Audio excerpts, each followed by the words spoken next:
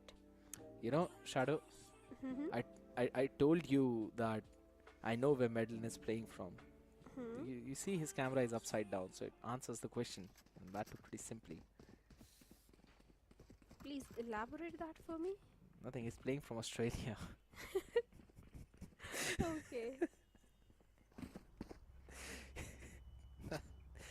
Can't really deny that it wasn't a good one. You know it was. No, your jokes are really bad. You laughed on that. I laugh on Shivansh jokes also. Doesn't matter. This was a good one. I'm pretty happy for that one. But for now, Venka should be pretty happy as his forced Madeline bunny hopping out of there. Doesn't want to hold down onto that. No distractions. Okay, there we go. Lightning Fast was picked up. Venka versus Lightning Fast. This is a nice duel. And Lightning will go for that crowd spray. Something you don't do on that long range, but it's fine. Venka capitalizing on the back of it.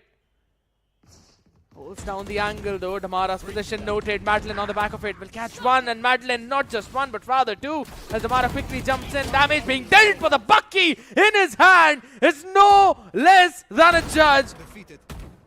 Hawks will be able to stop his pursuit, but for how long? He's got the information. Now he wins another duel. Has he heard the drop of Madeline? Just one shot to the body is going to do the trick, but does he anticipate the ring around the Rosie? The timing is perfect, and Hawks will win this out. 11-7 in the favor of OG. Seems like the map of Haven is going in the favor of Orangutan. The Apes, we are going to see a decider, a complete series now. To make things more interesting. Once again, Damara with Bucky. Every single time this guy is able to do so much. Even though it was a thrifty round, but so much damage has been done towards the side of OG. 4 weaponries dropped. Once again, VLT back onto the buy round. Trying for the 8th one. No major win condition. Except for that Hunter's Fury, which is just 1 point away. And this time OG, they are going for a B hit. Lightning Fast gets Venka, Damara gets Makavli. Back on 4 trades are coming in. Hunter's Fury being invested from the side of mid lane. And he gets the perfect value as well. And the entire shutdown of OG, a complete side denial. BLT was just prepared for this. A good read from the side of Velocity. Good trades back and forth, as you mentioned. And then Madeline has always been catching at least 1 or 2 people with the Hunter's Fury. OG wanted to go for a very fast B hit. But again, even in those corners, Venka this time was not able to win out the first duel. A big problem. If I'm not wrong, it was Damara. Now that shock dart was used up to clear out any trip up close, but this time the trip setup is fairly different. One of them is the same as it was in the pistol round though. Oh my goodness, the Paranoia comes in to try and save the life of one of his members. Rolling Thunder comes in. Venka, he is so dead in that corner. Everything thrown at him except the kitchen sink. And with that, now the advantage in the hands of VLT as they slow things down. Still another trip that they need to deal with. So one of them has been taken back by Roski. No, it was well. There we go. The aftershock comes in. Damara still ready to play on the back of that trip. A perfect blind, and on the back of it, they just really destroy the side of OG. Spike all the way down. RVK with a Vandal and a Dream to maybe convert to 1v5, which definitely is not happening. But the question is, can he save this rifle for the next few seconds? Seems like no for an answer as Damara just chases him down. You can't outrun a Neon on foot. 9th one for VLT. Slowly and steadily, they are showing a comeback. But this is going to be a crucial round. They need to deal with Hawks, Hunter's Fury, Makavli's Dimensional Drift. They need to find a counter to that. If they are able to dodge this, these two ultimates, then maybe there is a possibility of a 10th one coming on board for the players of ELT. And the hope for 2-0 will stay alive. Once again, Damara being the MVP of the previous rounds. 3k for him, and Dimensional Drift being invested. C split right now. Kind of want to go in for the chase. Hunter's Fury being invested to try and catch someone on the back of the Dimensional Drift. Will he be able to know? Just a tag out there. Shorty in the hand. Marker will miss that one, but the rifle is good enough. Will be able to do the damage control as 15 HP now left onto Damara. 70 on lightning fast. Markavelli. TP ready. He sits in an off angle to try and catch one as RBK is the first one to fall. He himself was on there. Now the advantage in the favor of ELT. And they're catching something more. Damara runs in with a neon. Go, go, go. Russ answers back. Hooks. He was the healthy guy. The rest two, not so much as Markavelli. Good for one, but not anything after that. 15 HP on DC. Dodges down the shock dart, but it's everyone spraying through the smoke. You asked the question and it's been answered. VLT will push to double digits, and pretty sure that in the next one they will reach 11. They will, of course. Because it's a scrappy buy for the players of Orangutan. OG, they don't have economy enough to go for a full buy. VLT, finally a good comeback coming in from their side. They've got the momentum. And a full buy. And a hero rifle towards the side of OG. And few shells, that's all. This time. A lot of going shells. because they don't have the creds. Slowly push. Playing good for one, but only one. Now that one rifle which they had is also lost. RVK. While he slowly creeps up. I don't think so. Death Madeline absolutely does not. By the time he turns around, he only sees his death.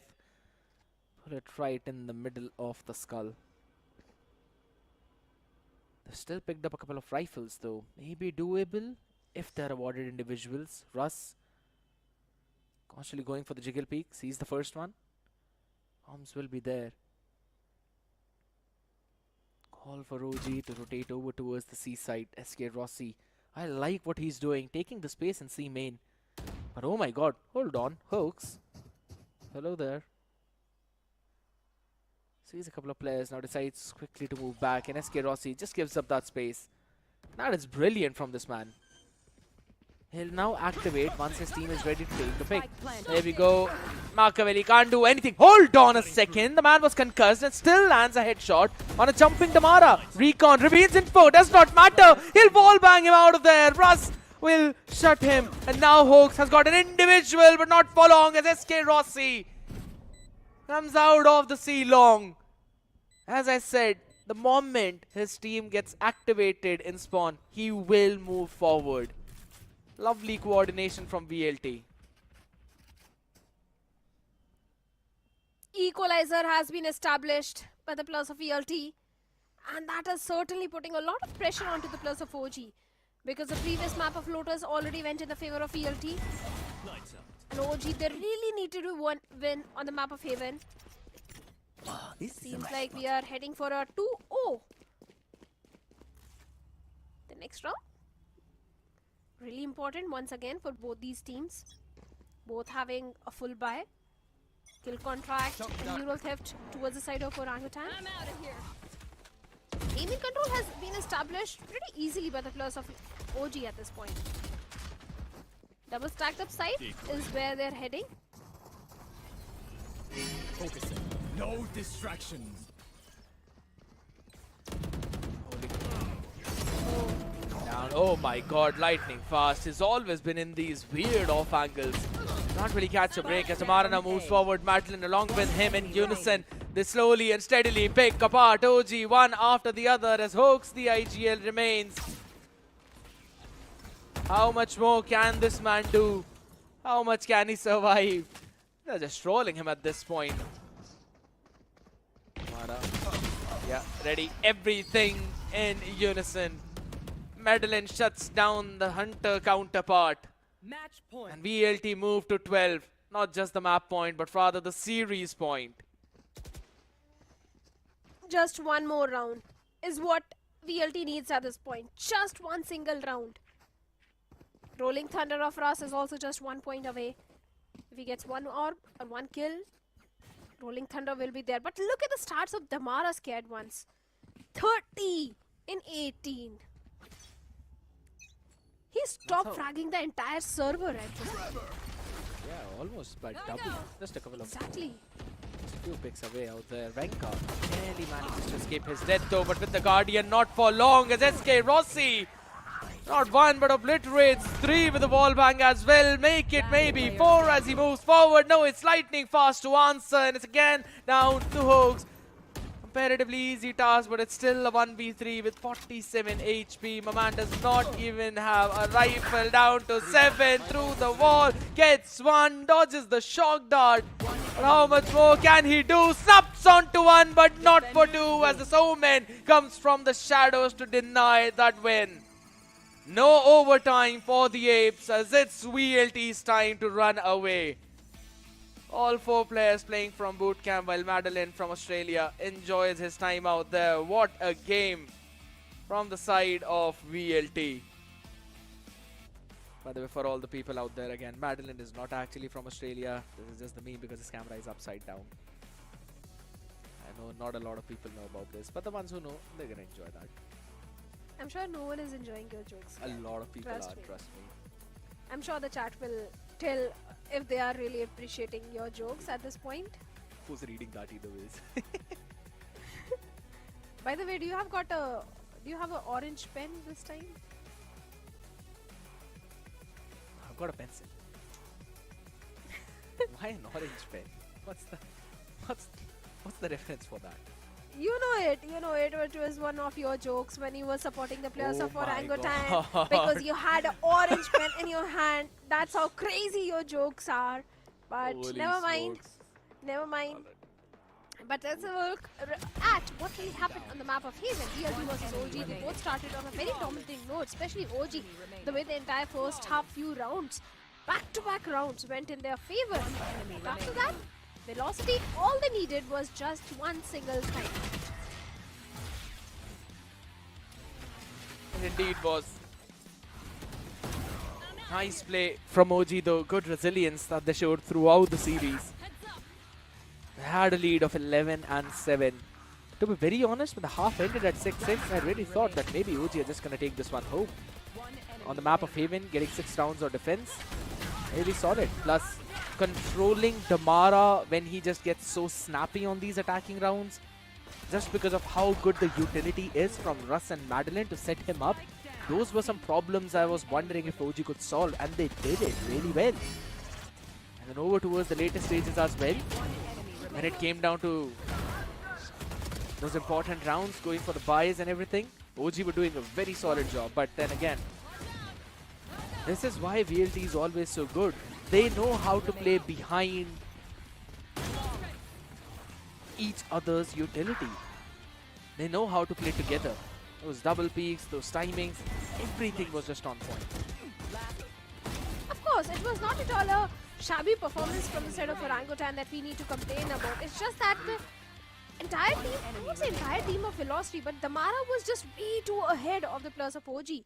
Just look at his stats. He was doing so much. Every other round, this guy was getting 3Ks or 2Ks or 4Ks. And statistically also, 14 first kills for the players of Velocity, 10 first kills for the players of Orangutan. Not at all a shabby performance. Post plant is exactly same for both of them. 7 times they got the side, 5 times they were able to convert it. I think the only differentiating factor between Velocity and OG was Damara. Damara's performance. And of course, he's going to be the MVP. So let's have the graphic of Damara. 2 KDA, 359 ACS, 225 damage per round, 21.4% headshot percentage, and 7 first kills. Just a domination from this man. And every single time we've been seeing the first kill leaderboard, Damara has always been on top with that. And a KD of 2, this is the big problem, right? You can just give this guy a bucky and he'll still find a way to not just catch one, but rather 3. How many times has this happened now? I'll have to say, VLT is a team that really knows how to convert their anti-eco rounds, regardless if they win the pistol or not. Every single time, they just hand over the bucket to this guy and be like, you know what, Damara, go kill. It just reminds me of the same thing where in Avengers first movie, Captain America is giving role to everyone else, and then he turns to Hulk and he's like, Hulk, smash. That's exact thing that Russ says to his team. I think Madeline, go for the util, SK Rossi, you watch the backstab, lightning fast, the smoke should be on point, Damara, smash. And he's doing that really well. 30 in 19 with 8 assists, 359 ACS. It is just unmatched in the entire lobby. Venka as well on the other side, he was trying, he basically did whatever he could, but it eventually came down to those multi-frags and trading potential where VLT always shines. Well, if you look at the stats, the Mara got 3 Ks 5 times in the map of Haven. 5 times he got 3 Ks, there was a 1 4K. And the only guy in the entire server who was close to achieving that was Hawks, because he got his own 3 Ks and 1 4K. So yes, Hawks from the side of Orangutan was also really stepping up and getting those 3 Ks, those 2 Ks converted, even a 4K also. So yes, Hawks is also a great addition in the entire roster for Orangutan. It's just that the entire team also needs to provide a little bit of the backline support which Hawks needs and go for more set plays. But all in all, not at all a shabby performance from the side of Orangutan that we need to complain about. Yeah, considering the fact that Hawks has constantly been telling his team is lacking the practice, I think so this is still very good. Almost taking a map away from VLT.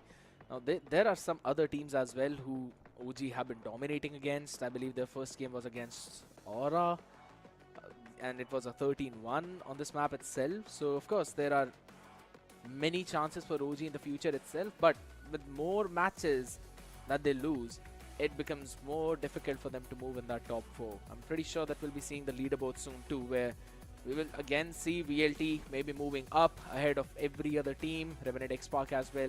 Both of these teams have dropped one map though. There's only one team who hasn't dropped a single map till now, and that is Reckoning Esports. I'm pretty sure their match is going to be tomorrow, so I'm really excited for that. Oh, we all are. Yes, Reckoning's match is tomorrow, and that also with the plus of Orangutan. We also have SATUL going up against the plus of Global Esports Academy.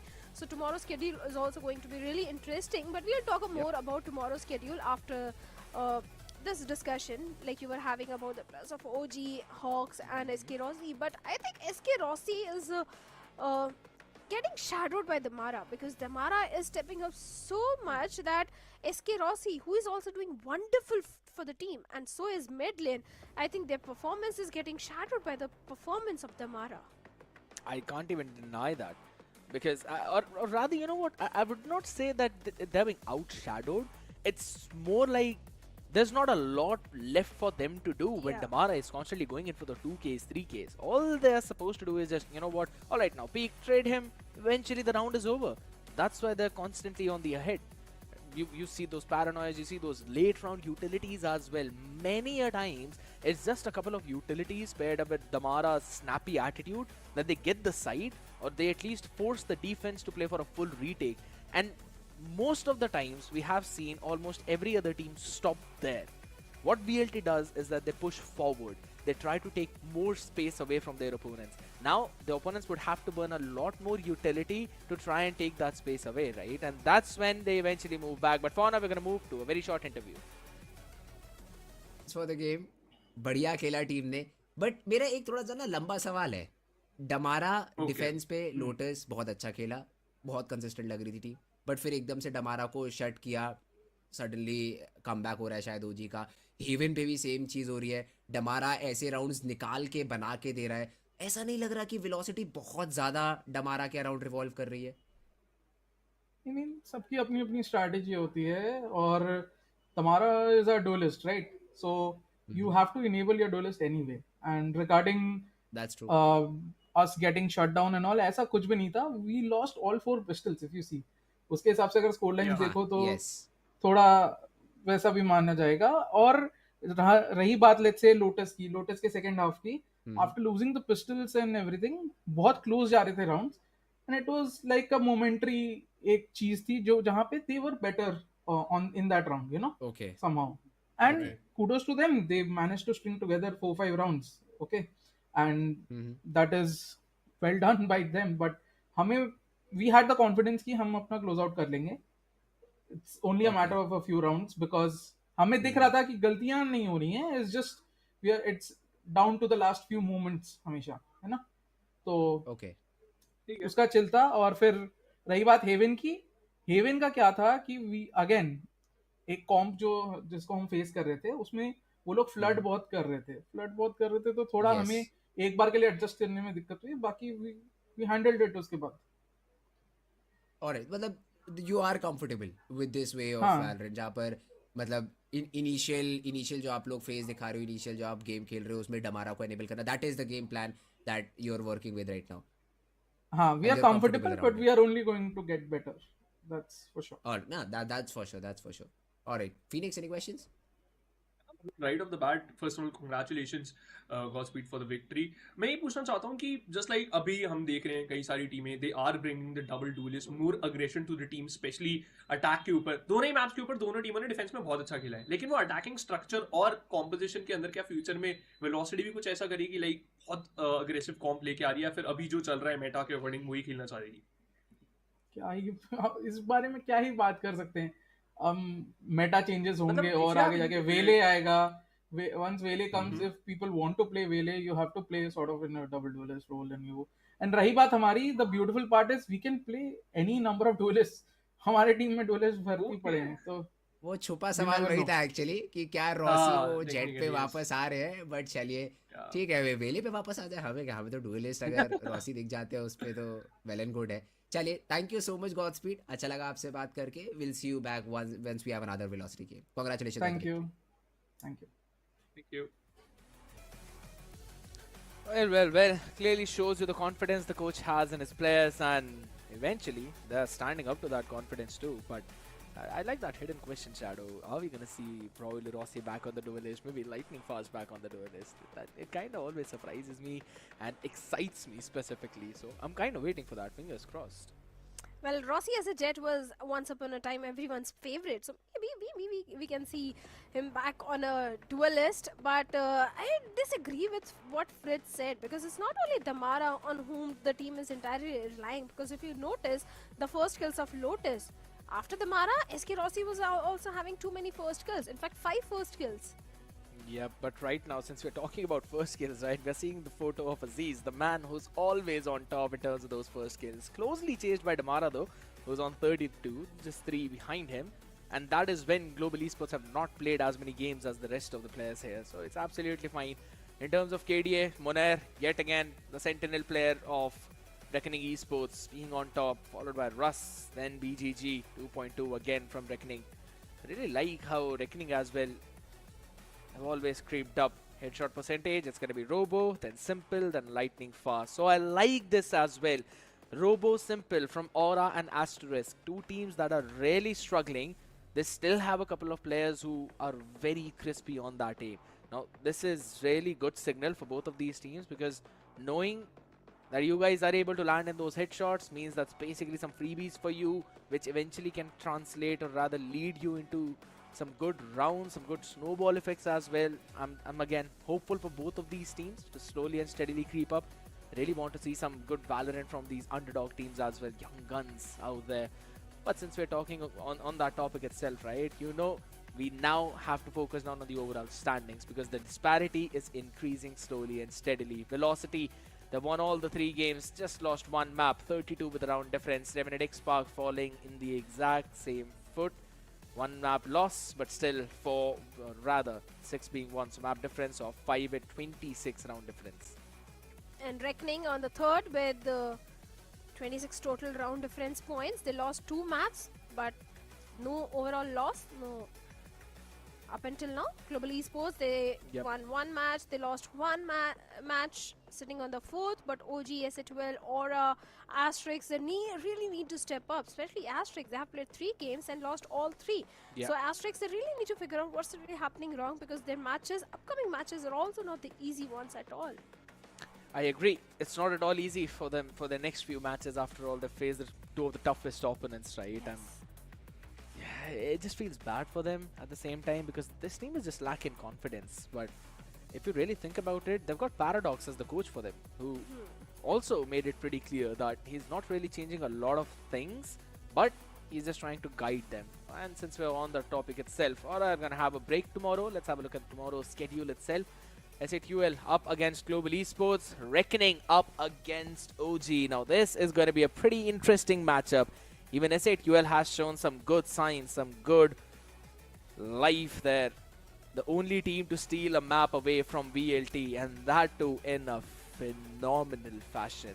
It was all down to just a 13-2. Could have been a 13-0 if not for just a couple of clutch rounds from VLT. I mean, you may never know. So that matchup is also going to be good. Global Esports Academy after that break is now going to jump back in for their own games, slowly trying to creep up in the ladder. Now Shadow, before we go ahead and close out the show, any last few words?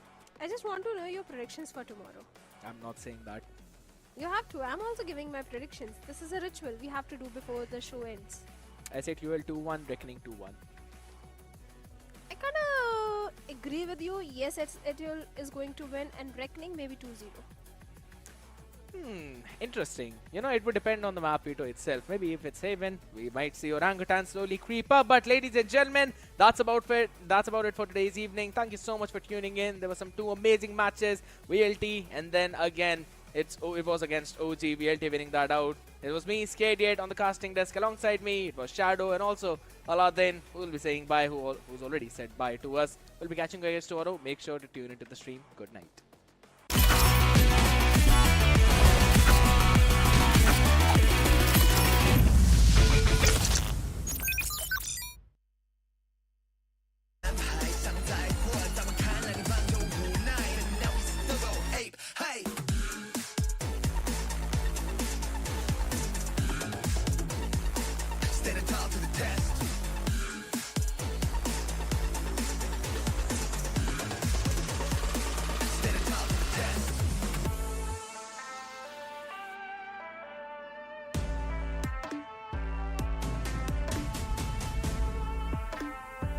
I'm a Jew to respect.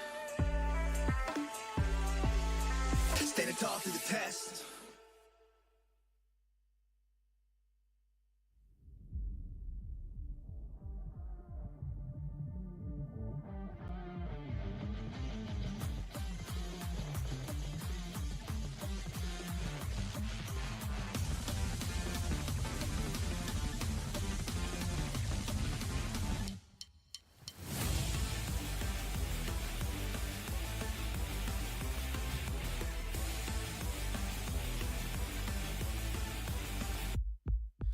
wanna be a hero 自分を信じろ誰かのために心をたぎらせろ You know 苦難な道を行く俺はヒーローどんな奴が来ても Take over game over